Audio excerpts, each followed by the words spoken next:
Saya record dulu.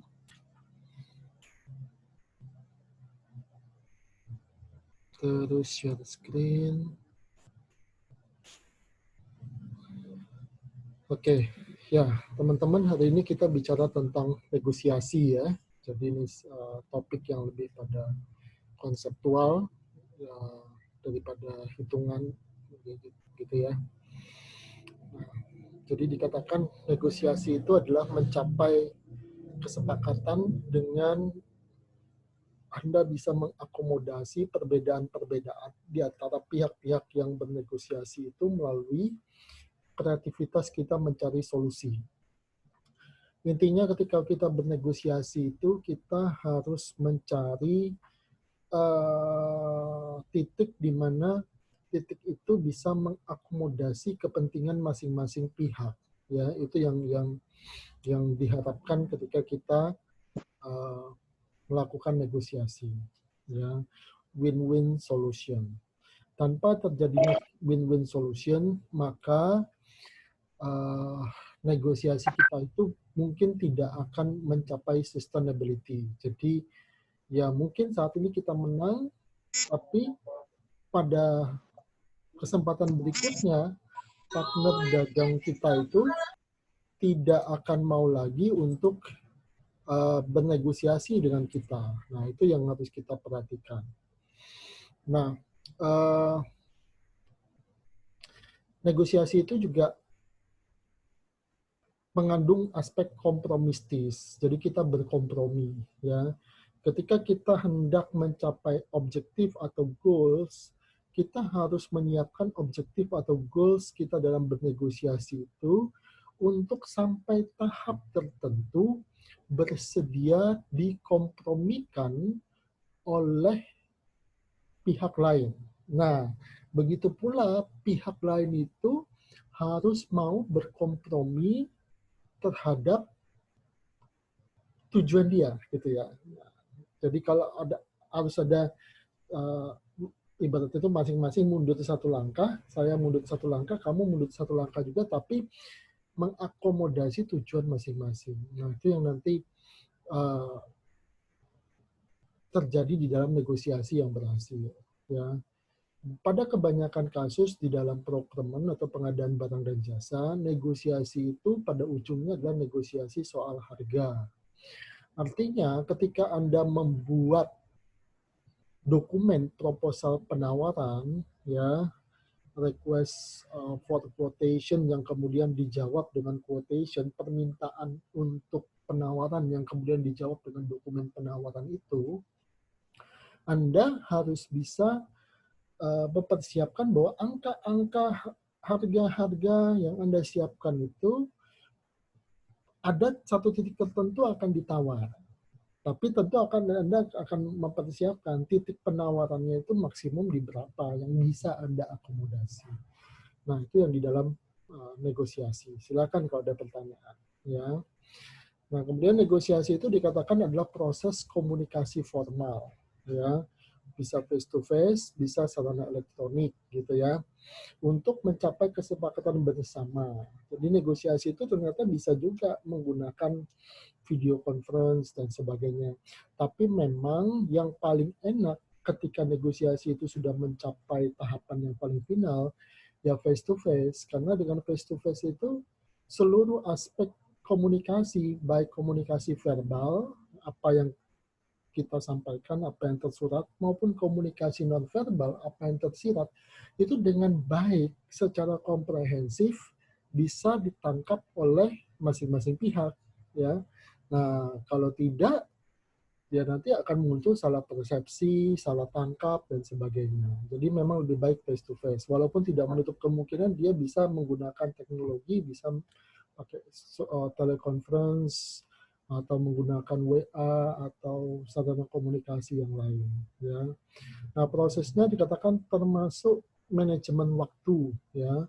Jadi manajemen waktu itu bagaimana Anda mengelola waktu. Ya, pada proyek pengadaan barang dan jasa pasti biasanya ada tenggat waktunya. Kemudian di situ ada informasi juga. Ya, penting bagi Anda untuk mengetahui informasi dari internal perusahaan Anda maupun dari lawan negosiasi Anda. Ya, misalnya apa yang diekspektasikan oleh lawan negosiasi Anda itu. Titik di mana dia maksimum bisa bernegosiasi dengan Anda. Nah, itu perlu Anda ketahui supaya nanti ada titik temu gitu ya. Anda bisa tahu, wah ini lawan negosiasi, partner negosiasi saya ini, kalau saya tawar harganya melebihi ini, dia nggak akan mau. Karena misalnya harga pokok produksinya sudah di situ. Kalau dia kita tekan lagi, berarti dia harus jual rugi. Kalau jual rugi, dia nggak mau jual. Nah, itu kita harus tahu. Ya, seberapa mendesak kebutuhan barang atau jasa dari lawan negosiasi kita itu. Itu kalau kita bisa tahu ya kita bisa bermain-main secara psikologis ya, kemudian juga power gitu ya. Dengan siapa kita bernegosiasi? Apakah misalnya lawan negosiasi kita itu memang yang memiliki decision atau yang menjadi decision maker atau yang mengambil keputusan di dalam proses negosiasi itu atau bukan gitu ya. Dan power dari diri kita gitu ya, apakah kita punya wewenang atau tidak. Nah, itu juga nanti akan dilihat oleh lawan negosiasi kita ya. Dan dalam negosiasi itu dikatakan ya kita tidak sekedar datang kemudian bernegosiasi, tapi memerlukan perencanaan yang komprehensif ya dikatakan, dan komitmen sumber daya yang besar. Dikatakan 90% negosiasi itu adalah persiapannya, bukan eksekusinya. Termasuk tadi Anda memanajemen waktu, tenggat waktu pengadaan barangnya, informasi, dan mengetahui power dari lawan negosiasi Anda gitu ya. Nah, itu yang justru lebih besar gitu ya. Nah, negosiasi itu dikatakan juga melibatkan hubungan antar orang, bukan cuma organisasinya. Jadi, orang yang bernegosiasi itu diharapkan memiliki interpersonal skill yang baik. Ya, jadi kemampuan interpersonal communication, komunikasi antar pribadi yang baik, gitu ya. Dia bisa menangkap emosi lawan bicaranya dan juga dia seorang yang berkepala dingin, tidak memutuskan secara emosi dan seterusnya. Ya, tujuan utama negosiasi dikatakan adalah untuk mencapai kesepakatan yang bisa memuaskan kedua belah pihak. Ya, dan negosiasi ini dikatakan kesempatan untuk menciptakan value di dalam supply chain. Anda tahu di dalam supply chain atau di dalam rantai pasok itu kita menciptakan barang dan jasa dengan tujuan menciptakan suatu value ya. Dan ini yang penting juga, negosiator yang baik itu bukan dilahirkan tapi mereka berkembang melalui pengalaman. Jadi kadang orang beranggapan wah saya ini nggak pintar ngomong, saya ini nggak bisa bernegosiasi. Ya memang ada orang yang basic atau dasar kepribadiannya introvert, ada yang extrovert. Tapi kemampuan negosiasi itu dikatakan berkembang melalui praktek, melalui pengalaman. Ya, di sana nanti Anda akan tambah lama tambah mahir, bukan sekedar bakat yang dilahirkan. Ya, silakan kalau ada pertanyaan diinterupsi saya. Nah, di dalam negosiasi ini, Anda lihat di dalam ilustrasi ini, orang seringkali memandang lawan negosiasi itu sebagai musuh. Kalau dia enggak kenal, enggak saling membuka diri gitu ya, maka dia akan saling curiga satu sama lain. Ya, di dalam aspek communication itu ada prinsip. Ketika Anda membuka diri Anda, lawan dari komunikator Anda itu akan juga membuka sedemikian. Ya, makin kita terbuka, lawan negosiasi kita itu akan lebih terbuka juga gitu ya, akan sama, dia saling timbal balik, reciprocal gitu ya. Tapi memang ada konsekuensinya, ada rahasia-rahasia yang mungkin akan ketahuan kalau Anda terlalu terbuka di situ. Jadi Anda harus membalance atau menyeimbangkan di antara aspek-aspek tersebut ya.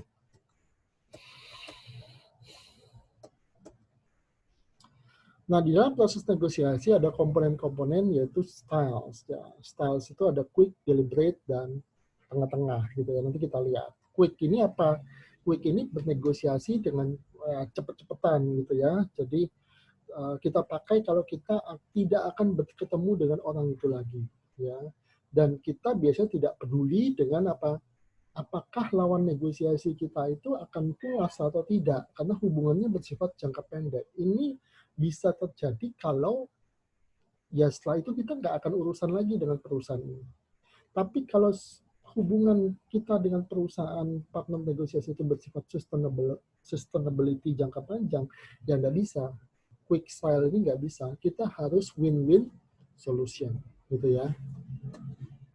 Nah, kemudian deliberate. Deliberate ini cenderung hati-hati, gitu ya. Jadi kita melihat hubungan itu suatu hubungan yang jangka panjang, berusaha mencari keuntungan bersama, gitu ya, dan Anda mempersiapkan segala sesuatunya sehingga perusahaan Anda untung, tapi di sisi lain juga sebisa mungkin tidak merugikan partner negosiasi Anda, gitu ya.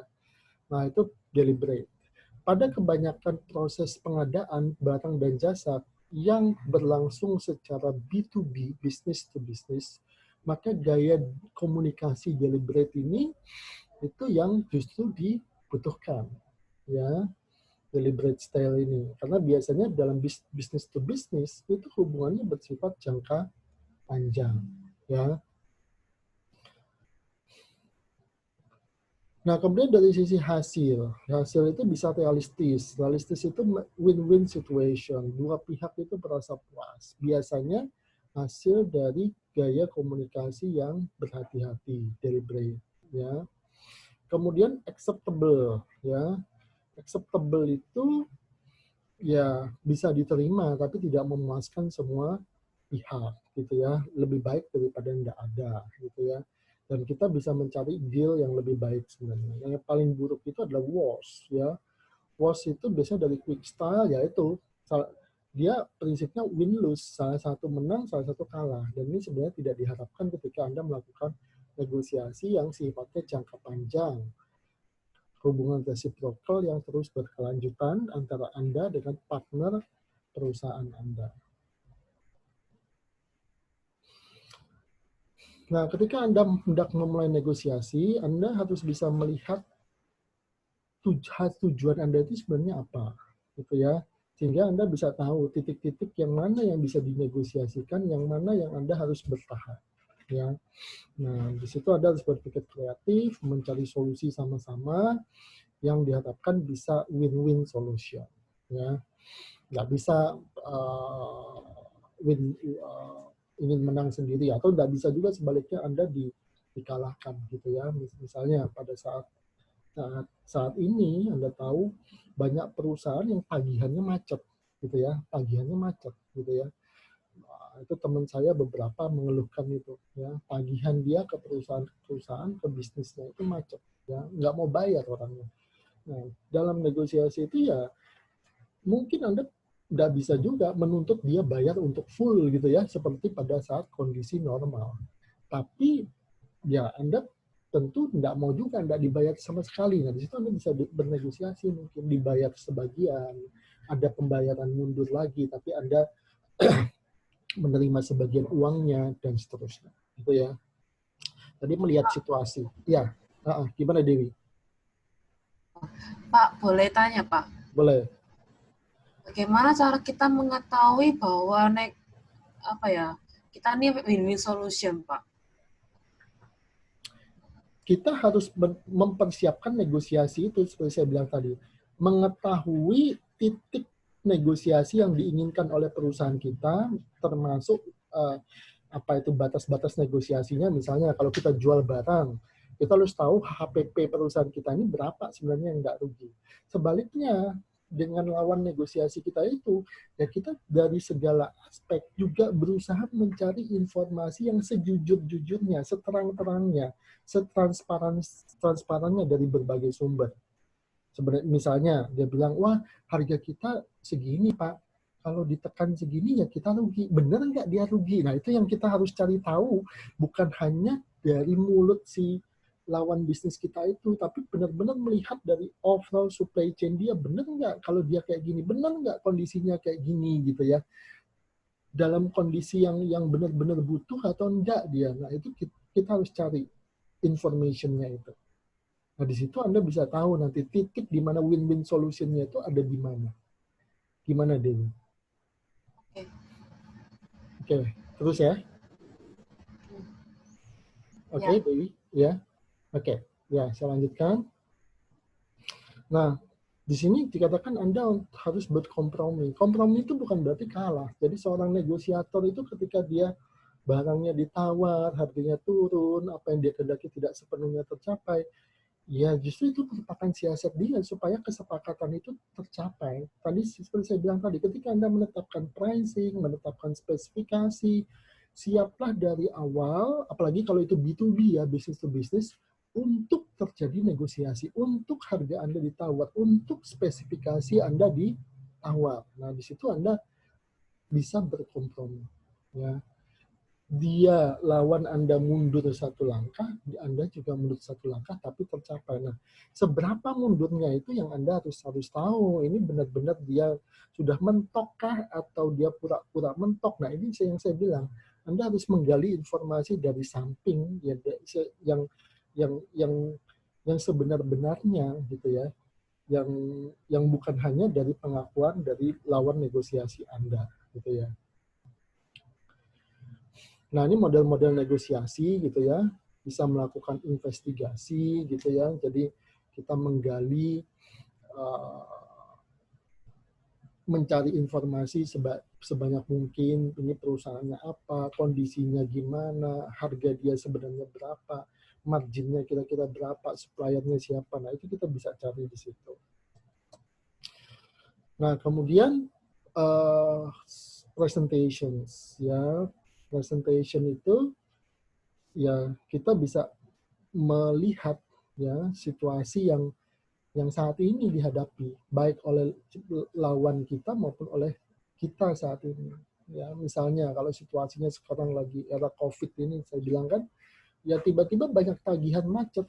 Ya mungkin kita tidak bisa memaksakan 100% tagihan itu terbayar seperti biasa, tapi kita harus melihat ya kira-kira ini dari informasi-informasi yang saya gali dari berbagai sumber ini, sebenarnya memang apa dia nggak mampu bayar, atau dia pura-pura memanfaatkan situasi COVID ini aja. Nah, itu Anda harus tahu secara detail, gitu ya. Bargaining, ya. Jadi bargaining ini Anda tawar-menawar, Anda boleh bertanya, ya, dan mungkin Anda bisa menggunakan taktik-taktik psikologis, gitu ya. Misalnya menggunakan pembanding, gitu. Oh, ini kalau saya beli barang dengan ini harganya segini loh gitu kan. Nah, itu Anda bisa ya, tapi hati-hati. Data Anda harus benar gitu ya. Jangan sampai nanti diketawain juga.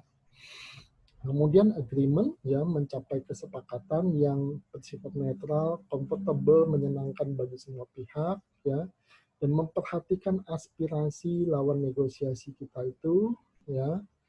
Nah, dan Anda bisa bertanya secara open-ended questions. Open-ended itu jadi pertanyaan yang sifatnya terbuka, bukan jawabannya ya atau tidak. Jadi lawan bicara Anda mungkin bisa share situasi yang dihadapi saat ini gitu ya, sehingga kenapa sih pembayaran dia ke Anda itu bisa macet misalnya seperti itu. Ya, melihat responnya gitu ya. Nah, di situ Anda juga bisa bersifat proaktif, ya, tidak hanya mungkin membantu mencarikan solusi-solusi supaya dia bisa cepat membayar, gitu ya. Misalnya alternatif pembayaran melalui perbankan, minjem dari pihak ketiga dan sebagainya. Jadi tidak sekedar reaktif saja.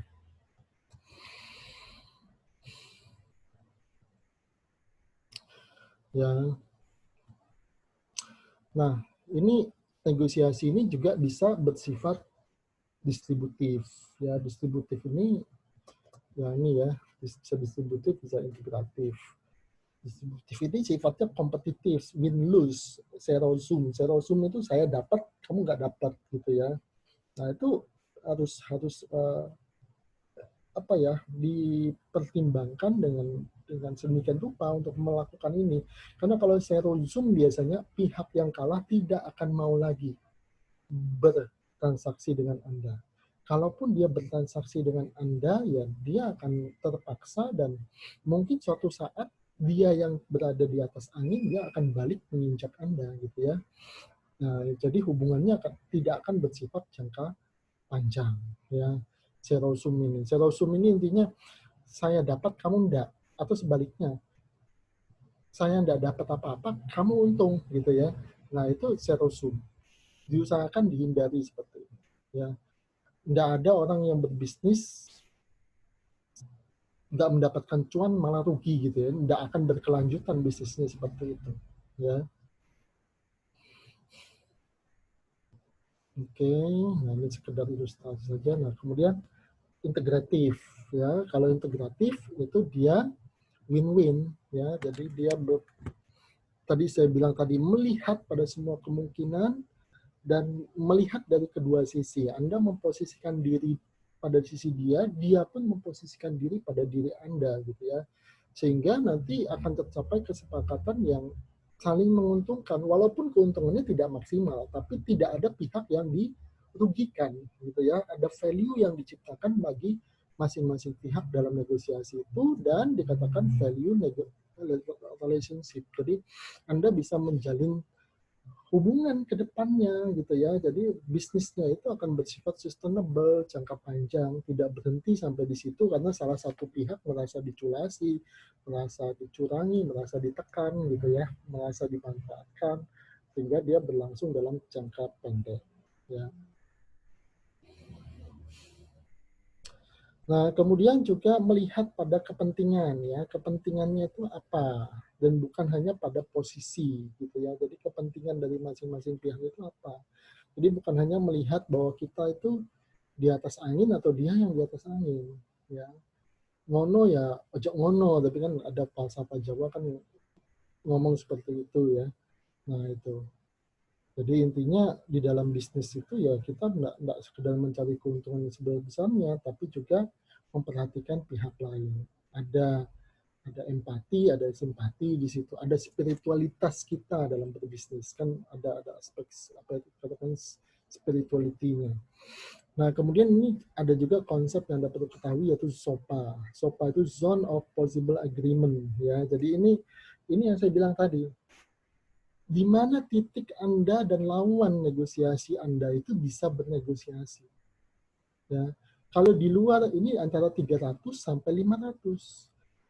Di bawah ini mungkin lawan Anda enggak mau. Di atas ini Anda yang enggak mau gitu ya.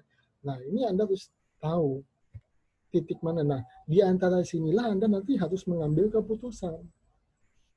Karena ini titik yang bisa diterima atau diakomodir oleh kedua belah pihak. Di luar ini salah satunya pasti dirugikan. Pasti akan terjadi zero sum games. Ya. Nah, ini yang saya bilang tadi ke Dewi atau yang ke teman-teman yang lain ya, informasi tadi ya. Penting Anda harus tahu titik akhir negosiasi partner Anda itu di mana dan mungkin partner Anda juga akan berusaha mencari tahu titik akhir negosiasi Anda itu ada di mana. Kalau Anda tahu ini, Anda bisa tahu, oh ini orangnya jujur atau tidak. Atau sebenarnya ini belum mentok negosiasinya, walaupun dia bilang, wah saya rugi gitu ya, kalau enggak pakai ini. Nah, Anda bisa tahu di situ. Oke.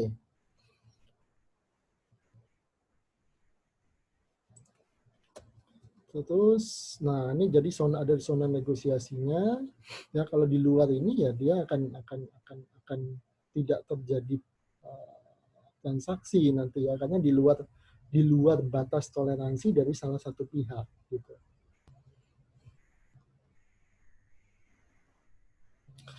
Nah, ini biasanya dalam procurement atau dalam pengadaan barang dan jasa hal-hal yang bisa dinegosiasikan. Ya, misalnya kualitas gitu ya, spesifikasi. Biasanya kalau harga terlalu mahal, salah satu solusinya ya spesifikasi diturunkan. Nah, masalahnya ketika misalnya calon penjual kita itu menurunkan spesifikasi karena harganya tidak masuk di pagu atau batas harga kita, mau enggak kita dengan spesifikasi yang diturunkan itu masih masuk di dalam hitung-hitungan kita atau enggak batas spesifikasi yang diberikan. Nah, itu bisa dinegosiasikan. Ya, support, ya bantuan teknisnya, ya garansi dan sebagainya ini bisa dinegosiasikan. Ya, supply itu bisa dinegosiasikan. Ini berapa lama waktu pengiriman, jadwal pengirimannya dan seterusnya. kemudian transportasi, siapa yang menanggung biaya transportasinya, gudangnya, biaya cukainya, siapa yang bayar, dan seterusnya. Dan biasanya yang terpenting, yang nomor 5 ini, saudara-saudara, yaitu adalah harganya berapa. Dan kemudian di sini adalah escalation provision. Escalation provision ini semacam klausul kesepakatan untuk mengubah harga. Ya, misalnya kesepakatan kita sekarang berdasarkan asumsi dolar 15.000. Kalau nanti dolarnya jadi 20.000, bisa nggak diubah? Bisa aja kalau ada kesepakatan untuk eskalasinya, gitu ya. Supaya apa? Nggak ada pihak yang terlalu dirugikan, gitu ya. Kalau dolarnya udah berubah jauh, dia beli bahan baku dalam dolar ya, terus Anda kasih harga sesuai dolar yang lama, ya tentu orangnya akan rugi. Nah, mungkin proyeknya akan macet. Nah, kita tentu tidak menginginkan itu. Nah, ada kesepakatan di situ yang harus dibicarakan di awal. Ya. Ada pertanyaan dulu. Ya. Nah, kemudian juga negosiasi ini saya bilang tadi, perencanaan itu penting, bukan hanya pada eksekusi yang penting. Ya, tapi perencanaan. Kenapa? Perencanaan itu Anda mempersiapkan tim Anda, ya. Misalnya ngomong tuh harus sinkron, ya. Harga tuh berapa? Jangan sampai yang satu ngomong A, yang satu ngomong B, padahal sama-sama satu perusahaan, gitu ya.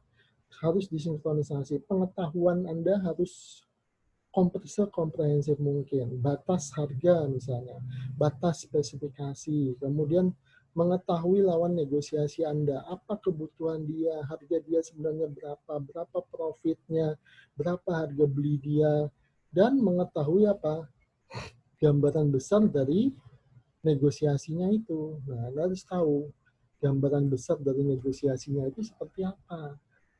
Apakah dia sangat butuh atau Anda yang sangat butuh. Nah, itu big picture-nya Anda harus tahu. Apa karena COVID ini terus bisnis dia udah macet sama sekali sehingga dia benar-benar nggak bisa bayar. Nah, itu big picture-nya itu Anda harus tahu, gitu ya. Dan kemudian menciptakan opsi dan sebagainya.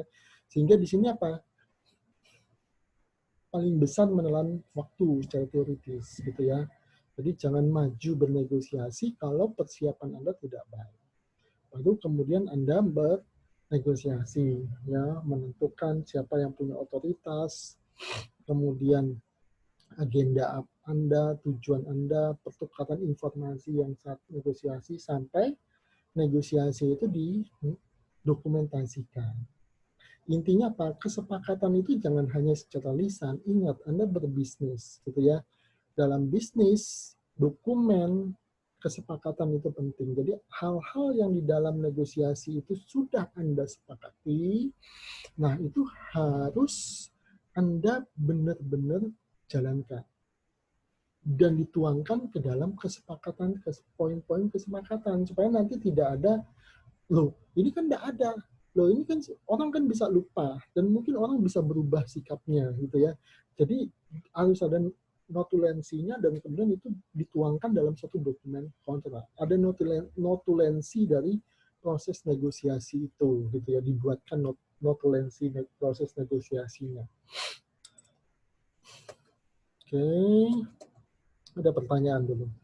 Nah, ini beberapa karakteristik negosiator yang efektif, ya. Jadi dia punya persiapan dan harus tahu apa yang dinegosiasikan, punya pengetahuan di situ. Anda negosiasi tentang mesin pabrik, Anda harus tahu tentang mesinnya. Tidak mungkin Anda jadi negosiator tentang mesinnya itu kalau Anda tidak tahu tentang mesin itu. Walaupun Anda sebenarnya bukan orang-orang tekniknya, bukan orang mesinnya, tapi kalau Anda sebagai orang pembelian di situ, Anda harus tahu ini barang-barang apa, gitu ya, suku cadangnya gimana, dan seterusnya. Ya, kemudian juga mampu berpikir secara jelas dan cepat di bawah tekanan dan di bawah situasi yang tidak pasti, gitu ya. Ketika Anda bernegosiasi, Anda akan menghadapi situasi yang mungkin ditekan oleh lawan negosiasi Anda, dan menghadapi situasi yang tidak pasti. Anda tidak tahu 100% nih lawan negosiasi Anda ini seperti apa sebenarnya. Nah, Anda harus bisa berpikir secara jernih, tidak panik, gitu ya, tapi juga cepat mengambil keputusan, tidak terlambat. Kalau terlambat nanti negosiasinya batal, disaut oleh pihak lain. Ya.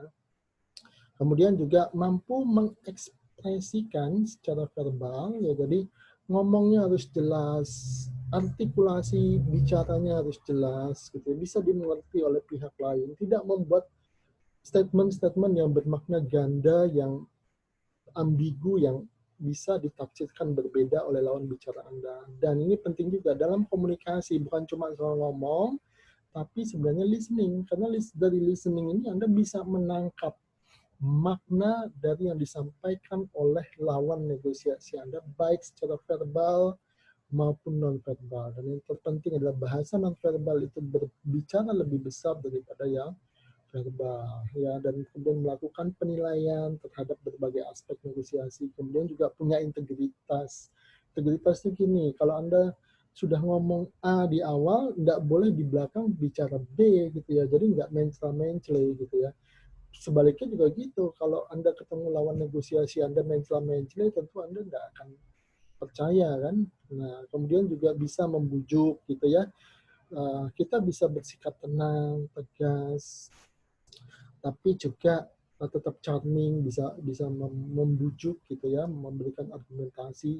Kemudian juga punya kesabaran, tidak emosian gitu ya, bisa mengambil keputusan ya. Jadi ya tegas itu tidak harus ngamuk, tapi kita punya sikap gitu ya, punya sikap berdasarkan fakta-fakta, informasi-informasi yang kita miliki ya. Kemudian juga mampu menghormati lawan negosiasi kita, apapun yang terjadi dari hasil negosiasi itu ya. Punya kemampuan analisis dan problem solving, memecahkan masalah gitu ya. Jadi ya mencari titik-titik di mana kita bisa win-win solution ya. Self control ya, jadi mengendalikan emosi dan sebagainya. Kemudian melihat perasaan dari lawan bicara kita itu, ya, emosi dia seperti apa ya. Kemudian persistensi itu kegigihan ya, jadi kemampuan untuk memperjuangkan sesuatu, tidak mudah menyerah ya, ada determinasi gitu ya.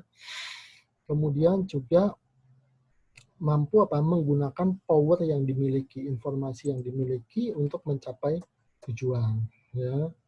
Kemudian juga tahu misalnya ada maksud tersembunyi dari lawan negosiasi kita itu. Kita harus bisa menangkap itu ya. Yang di dalamnya itu dia apa maksudnya gitu ya. Kemudian juga mampu mengendalikan anggota negosiator kita itu kalau kita sebagai pimpinan ya. Kemudian kalau kita punya pengalaman itu akan lebih baik ya. Jadi saya bilang tadi, negosiator itu tidak dilahirkan tapi pengalaman yang akan membentuknya gitu ya.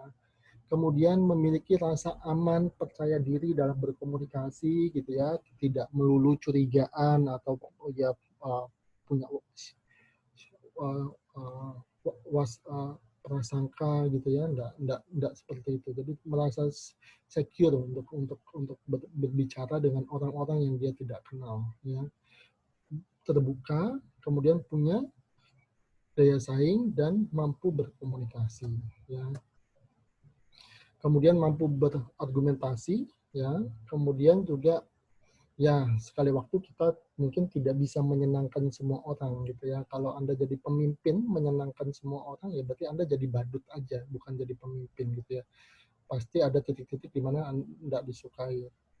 Ya, kemudian juga mampu mengambil peran negosiasi yang berbeda-beda ya. Kemudian juga posisi Anda diusahakan sudah senior. Ini mampu menghadapi ketidakpastian dan mampu berkomunikasi dengan bahasa verbal maupun non verbal ya. Kemudian temperamen yang bisa berkompromi ya. Kemudian personalitasnya jangan kaku, mampu bicara secara humor, kemudian bisa dipercaya ya. Kemudian juga mampu mengambil risiko, dan ya sekali waktu Anda mungkin bisa menggunakan gertakan juga. Nah, kira-kira ini negosiator yang efektif. Oke, sampai di sini ada pertanyaan dulukah teman-teman? Nggak ada. Oke, minggu depan adalah sesi yang terakhir dengan saya ya, pertemuan ke-11. Oke, kalau tidak ada, saya akhiri dulu sampai di sini. Thank you dan selamat sore. Thank you, sir. Thank you. Oke, ya, 谢谢 Cheng, Q. Sore, Pak. sore.